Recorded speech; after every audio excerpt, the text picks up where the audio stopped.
Hello, everybody, and welcome. This is William Heinman, and this is just Force 911, where we look at how our public officials do their job or they completely and totally screw it up.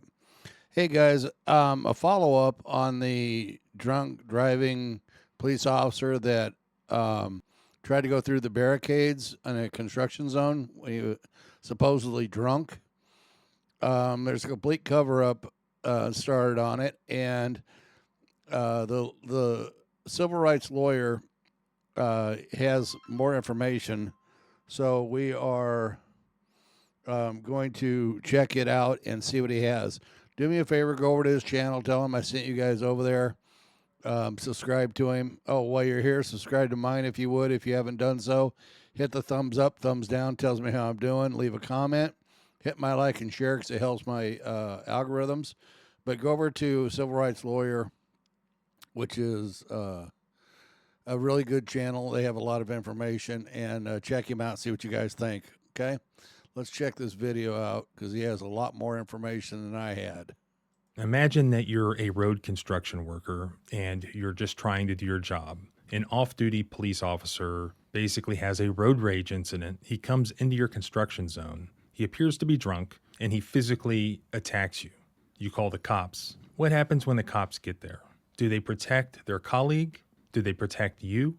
This is a crazy story out of St. Louis County, Missouri. This is an outrage. They cannot be allowed to get away with what appears to be happening there.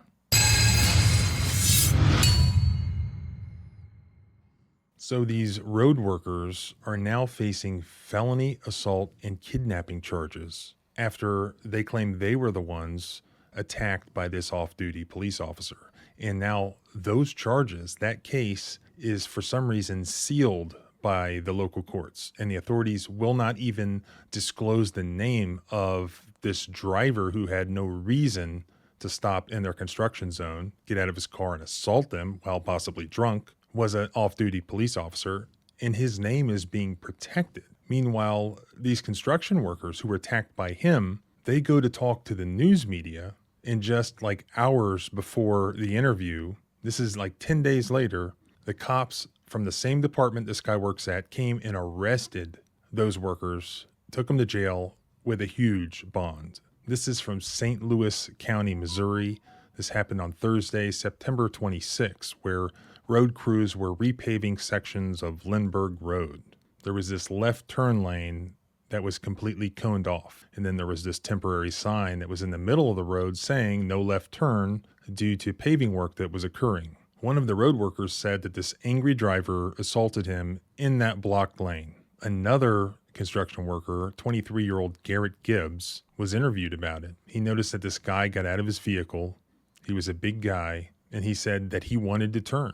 Even though it was temporarily closed, he kept saying that he was a police officer so he could make that turn. Yet he was not driving a police car. They took a picture of the car, and the temporary tag on the car was even expired. So that picture shows the off-duty officer's private personal car inside their work zone where he was not supposed to be. You can see the no left turn sign just to the right of the car. Gibbs said that once police officers arrived, that they cuffed the off-duty officer and allowed the construction workers to go back to work. So this happened at like 10:30 p.m. and they kept the cuffed off-duty officer, who they thought was drunk, they kept him there until 3 a.m. Then they let him drive away without giving him any field sobriety test, without doing a breathalyzer. Did they keep him there so long just to give him time to sober up? In his interview, Gibbs said, "I don't believe he was breathalyzed. I don't know if the car was searched or anything."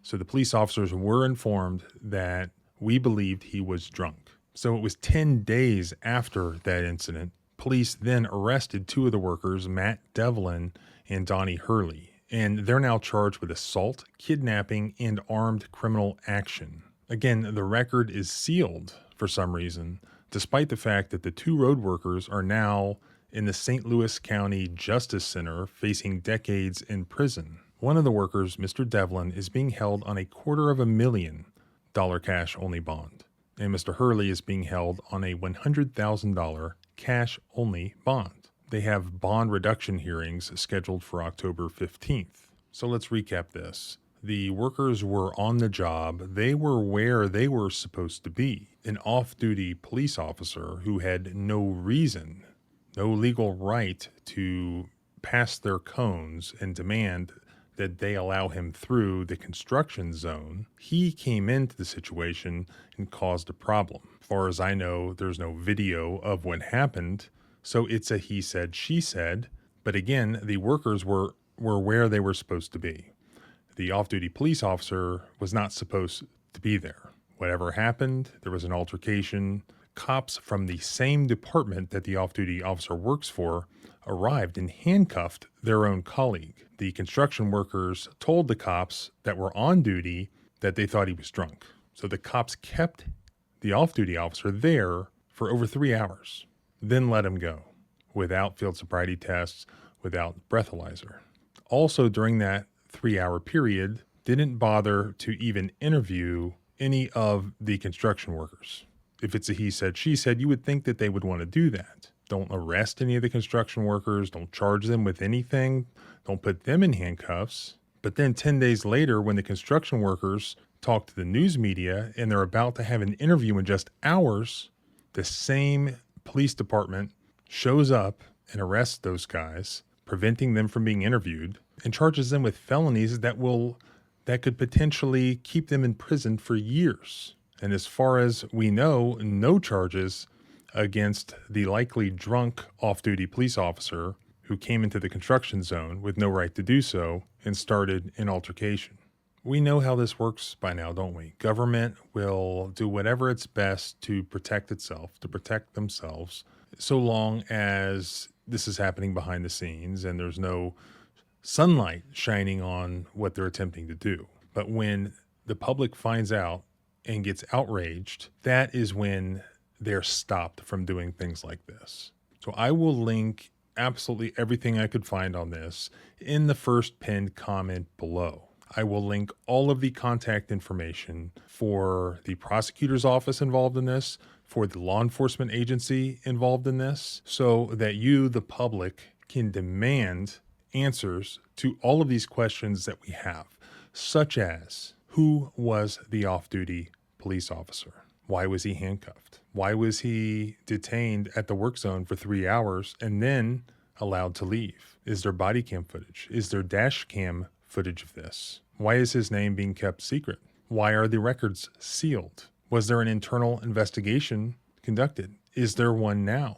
Why were the construction workers not interviewed if you thought that they did something wrong, especially felony level crime wrong? Why were they only charged without notice 10 days later, just hours before they were set to be interviewed by the news media? Whose decision was it to charge them? What is the name of the prosecutor who is ethically responsible for these charges being leveled against these construction workers? Does he stand behind what's taking place here? The arrest of these workers raises significant questions. Was this retaliation an attempt to silence the workers? The timing and the nature of these arrests say a lot. This isn't just about what happened that day. This is a spotlight on how authorities handle internal accountability. These people had a right to work safely. They had a right to do their job. They had a right to defend themselves against some drunk guy who came in a road rage incident.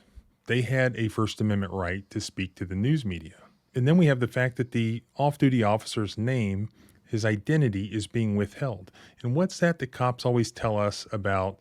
We have to provide our ID. We have to disclose our identity to them, our date of birth to them. Everything must be documented. Yet it doesn't work the other way around, does it? Even when a police officer is off duty. They think they're getting away with something here, but they are not going to get away with it. There are questions that must be answered. What do you think? Is this an abuse of power, or is there more to the story that we're not seeing? Drop your thoughts below in a comment. Remember, this isn't just noise. This is about seeking justice and understanding our rights. So don't forget to like, subscribe, and hit the bell for notifications. They have not been sending them out lately for some reason. So until next time, our rights don't end where your fear begins. Freedom is scary. Deal with it.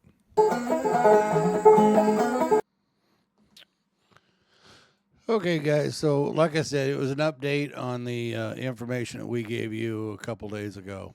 So, we will try to keep on the top of that, and we'll get it to you as it comes in. You guys have any more questions or anything? Leave comments down below. Subscribe if you would. Have a nice night. Talk to you soon.